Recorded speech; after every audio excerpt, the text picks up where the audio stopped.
दोस्तों, digital India बहुत सारे लोग इसको नहीं समझ पा रहे हैं कि ये सुविधा के लिए है या षड्यंत्र के लिए है। डिजिटल इंडिया भारत सरकार की एक महत्वाकांक्षी पहल है जिसका उद्देश्य देश को डिजिटल रूप से सशक्त और ज्ञान की अर्थव्यवस्था में बदलना है। तो इसकी वास्तविकता हम जानेंगे, कैसे ये डिजिटल इंडिया लोगों की सुविधा के लिए है या लोगों के शोषण के लिए है। देखिए, जितना भी आप डिजिटली काम कर रहे हैं उसका ट्रांजैक्शन रिकॉर्ड होता है। डिजिटल रिकॉर्ड कैश की बजाय आप यूपीआई, नेट बैंकिंग या क्रेडिट डेबिट कार्ड से जो भुगतान करते हैं उन सब का एक डिजिटल रिकॉर्ड बनता है। जैसे कि आपने गाड़ी की सर्विस के लिए 5,000 पेटीएम किए तो वो बैंक स्टेटमेंट में आ जाएगा कि इस जगह पे यहाँ पे 5,000 रुपये दिए। आपने कोई एनजीओ को इतना रुपए दिए तो वो ट्रांजैक्शन में आ जाएगा, इन लोगों ने इतना रुपए यहाँ पे दिया। जबकि कैश में किसने कहाँ दिया वो कुछ ट्रैक नहीं हो पा रहा था। तो अभी ये डिजिटली करने से हर एक डिजिटल ट्रांजैक्शन का एक रिकॉर्ड रखा जाएगा। और ये रिकॉर्ड क्यों रखा जा रहा है उसके बारे में लोगों को पता नहीं है। रिकॉर्ड रखा जाएगा तो जो इनकम होगी उस पर अपने आप सरकार की नज़र आ जाएगी। ट्रांजैक्शन कहाँ कहाँ क्या क्या हो रहा है वो नज़र आ जाएगा। बैंक में कितने रुपए आ रहे हैं वो पता चल जाएगा। बैंक खातों पर नज़र, बैंक खातों में आने वाली जाने वाली राशि पर सरकार अंदाज़ा लगा सकती है कि आपकी असल कमाई कितनी है। जैसे कि आपकी सैलरी 50,000 है लेकिन खाते में हर महीने 80,000 से ज़्यादा का लेन देन हो रहा है, तो सरकार को पता चल जाएगा कि ये जो 50,000 है वो उसकी सैलरी नहीं है, उससे ज़्यादा उसकी कमाई कहीं से हो रही है। तो उस तरीके से वो लोग आपके ऊपर नज़र रख सकते हैं। आपको एक तरीके से शक की नज़र से भी देख सकते हैं। उनको लग सकता है कि ये ज़्यादा पैसा कमा रहा है और ये जो टैक्स दे रहा है वो कम दे रहा है, तो उससे वो लोग आपको ट्रैक करके आपके पास से कैसे ज़्यादा पैसा वसूला जाए उसके लिए वो लोग प्लान कर सकते हैं। और सबसे बड़ी बात, ये जो लोगों को बताया जा रहा है ये आपकी सुविधा के लिए है, जनता की सुविधा के लिए है, पर वास्तविकता क्या है? ये जनता की सुविधा के लिए है कि सरकार की सुविधा के लिए? हर एक ट्रांजैक्शन ट्रैक होगा। हर एक ट्रांजैक्शन पे किसने कहाँ पैसे दिए, किसके बैंक के अकाउंट में कितने पैसे हैं, वो सब पता चलेगा। तो वो किसकी सुविधा के लिए होगा? जनता की सुविधा के लिए होगा कि सरकार की सुविधा के लिए होगा? सिस्टम में सारा डेटा हो जाएगा। सरकार सिस्टम से डेटा लेकर बिना किसी को पूछे सीधा टैक्स डिडक्ट कर सकते हैं या नोटिस भेज सकती है। समझो आपके अकाउंट में 50,000 आते रहते हैं, एक साल में कितना टैक्स आपके अकाउंट में से कट करना है वो आगे जाके वो लोग ऑटोमेट कर सकते हैं।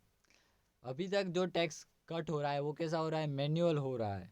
उन लोगों को कुछ ना कुछ आ, ऐसे आप जो दिखाते हैं उसके ऊपर फिर उनको समझ के वो लोग कट करते हैं। पर ये सभी लोगों के साथ, सभी जनता के लोगों के साथ करना बहुत ही मुश्किल है या ऐसा कह सकते हैं नामुमकिन है। इसीलिए डिजिटल करने से ये लोग ऑटो मोड पे अपने आप लोगों को टैक्स कट जाए उस तरीके से काम करेंगे जिससे उनका ज़्यादा से ज़्यादा शोषण किया जा सके। और जैसे कि बड़ी राशि, कोई बड़ा पैसा आपके अकाउंट में जमा होता है तो वो ऑटोमेटिक उन लोगों को पता चल जाएगा कि इस अकाउंट में ज़्यादा पैसा जमा हुआ है और वो कौन से कारण से हुआ है वो भी वो लोग जान सकते हैं। कई लोग इनकम टैक्स पोर्टल पर जाकर देखते हैं तो पता चलता है उनकी पहले से जानकारी जुड़ी हुई है। तो इस तरीके से ये लोग आपको ज़्यादा टैक्स लगाने के लिए ये पूरा डिजिटल सिस्टम बना रहे हैं जिससे वो लोग आपका ज़्यादा शोषण कर सके। इसमें कोई आपकी सुविधा की बात है ऐसा कुछ लगता नहीं है। ये उनकी सुविधा के लिए है कि वो हर एक ट्रांजैक्शन ट्रैक कर सके, आपकी इनकम को ट्रैक कर सके और कैसे आपके ऊपर ज़्यादा टैक्स लगाया जा सके, आपका ज़्यादा शोषण किया जा सके, वो इनका प्लान है। देखिए, कैश का जितना चलन कम होगा उतना प्राइवेसी कम होगी, और ये जानबूझ के किया जा रहा है।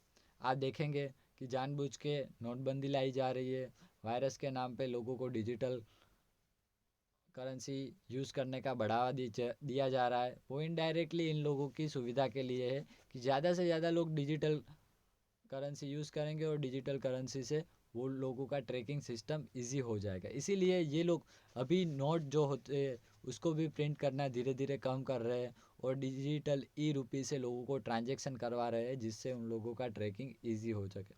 कैश का चलन बड़े खर्च को कोई ट्रेस नहीं कर पाएगा, तो उससे पता नहीं चलेगा कि कौन कितना पैसा कहाँ यूज़ कर रहा है।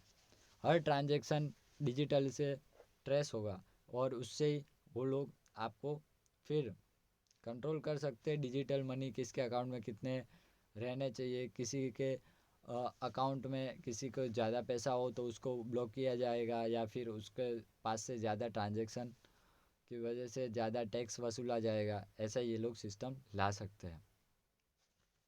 और फिर pan card link, property deal या ज्वेलरी खरीदने से पहले कैश में होती थी, तो उससे उसका ट्रैक रिकॉर्ड नहीं बनता था, अभी डिजिटल पूरा रिकॉर्ड बन जाएगा।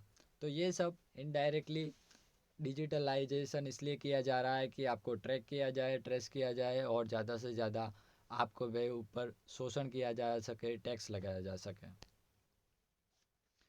ई invoicing and GST auto filing, तो इससे आपकी इनकम कितनी हो रही है, कितनी जा रही है, उससे वो लोग ऑटो कैलकुलेट कर सके, और सारे रिकॉर्ड अपने आप बनते जाए, और उनको अपने आप ही पूरा ऑटो जीएसटी होके कितना टैक्स भरना है वो अपने आप आ जाए। इसका पूरा प्लान है। कैश में ऐसा नहीं होता था, इसलिए ये लोग डिजिटली सिस्टम ला रहे हैं, जिससे डिजिटली लोगों का पैसा ज़्यादा लूटा जा सके। तो सरकार के तर्क क्या है कि इससे पारदर्शिता आएगी, टैक्स की चोरी रुकेगी। टैक्स की चोरी रुकेगी, ये बात कुछ हजम नहीं होती है, क्योंकि ये लोग टैक्स की चोरी रोकना चाहते हैं, पर जितना देश पे कर्ज बढ़ रहा है, जितना उसके ऊपर ब्याज बढ़ रहा है, उसको तो रोकना नहीं चाहते। वो इतना है कि जितना अपने पास पैसा नहीं है उससे ज़्यादा तो उतना कर्ज है, वो कर्ज भी लेते जा रहे हैं और हमारे ऊपर टैक्स भी डालते जा रहे हैं।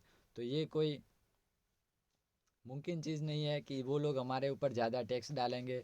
जो चोरी टैक्स की हो रही है वो रोकेंगे, तो उससे अपना देश आगे आएगा। ये सिर्फ एक शोषण का गेम है। ज़्यादा से ज़्यादा टैक्स लगाएंगे जिससे महंगाई बढ़े, और जो लोगों को कंट्रोल करने का पावर है वो ज़्यादा बढ़ेगा। भ्रष्टाचार कम होगा, कोई भ्रष्टाचार कम नहीं होने वाला। इनका शोषण करने का तरीका मजबूत होने वाला है।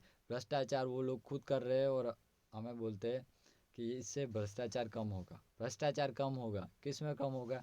इन लोगों का जो पैसा लूटने का कार्यक्रम है, वो भ्रष्टाचार ज़्यादा होगा, उसको बोल रहे हैं भ्रष्टाचार कम होगा। ज़्यादा रेवेन्यू, देश को ज़्यादा रेवेन्यू मिलेगा, देश में ज़्यादा से ज़्यादा कर चढ़ता जाएगा, और ज़्यादा से ज़्यादा लोगों का नुकसान होगा। और इसीलिए ये लोग ये डिजिटल करेंसी ला रहे हैं। तो इनके जो तर्क है पारदर्शिकता, तो पारदर्शिकता कोई आने वाली नहीं है, क्योंकि जो बड़े बड़े प्लेयर है वो लोग डिजिटल करेंसी यूज़ करेंगे तो भी उन लोगों पे कोई कार्यवाही नहीं होगी, क्योंकि वो लोग सरकार से ही मिले हुए होते हैं, और जिन लोगों को दबाना है उन लोगों को वो लोग इजीली कंट्रोल कर पाएंगे। इसलिए वो लोग डिजिटल करेंसी ला रहे हैं। तो कोई भ्रष्टाचार कम नहीं होगा, रेवेन्यू भी कुछ ज़्यादा नहीं होने वाला, पारदर्शिता भी कुछ नहीं होने वाली। ये जनता को दबाने के लिए लाने का एक तरीका है। सर्वेलेंस, प्राइवेसी और कंट्रोल बढ़ाने का तरीका है।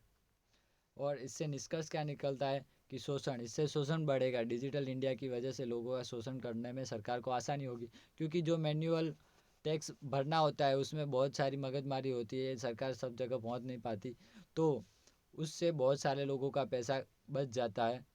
तो ये ऑटो मोड पे लाके लोगों के साथ पास से ज़्यादा पैसा लूटना चाहते हैं, इसलिए वो लोग इस तरीक़ों को अपना रहे। नियंत्रण, ज़्यादा से ज़्यादा पैसा लूटा जाए उसके लिए ट्रैक करेंगे, फिर उनके खिलाफ़ कोई खड़ा ना रहे, इसलिए उनका बैंक अकाउंट पे पूरी नज़र रखी जाएगी। उसको इनकम टैक्स की नोटिस भेजी जाएगी उसको कंट्रोल करने के लिए, उसको दबाने के लिए अलग अलग हथकंडे अपनाने के लिए ये लोग डिजिटली जो पूरा सिस्टम है वो ला रहे हैं। और गुलाम कहीं ना कहीं व्यक्ति की जो प्राइवेसी है, आज़ादी है, उस पर नियंत्रण करने का और गुलाम बनाने का प्लान है, क्योंकि हर एक लोगों का अभी का जीवन जो चल रहा है वो पैसों की मदद से चल रहा है। और अगर पैसा डिजिटल हो जाएगा तो वो लोग कभी भी उसको अकाउंट को ब्लॉक कर सकते हैं और उससे सारा पैसा उसका वो लोग ब्लॉक कर सकते हैं। तो वो एकदम उनके नियंत्रण में आ जाए, कंट्रोल में आ जाए, उनका गुलाम बन के रह जाए, उसका पूरा प्लान है। तो इस प्लान को समझिए कि ये शोषण, कंट्रोल, गुलाम बनाने के लिए पूरा डिजिटल सिस्टम लाया जा रहा है, जिससे वो लोग आपको कंट्रोल कर सके और आपकी आज़ादी छीन सके और ज़्यादा से ज़्यादा लोगों का शोषण कर सके। धन्यवाद।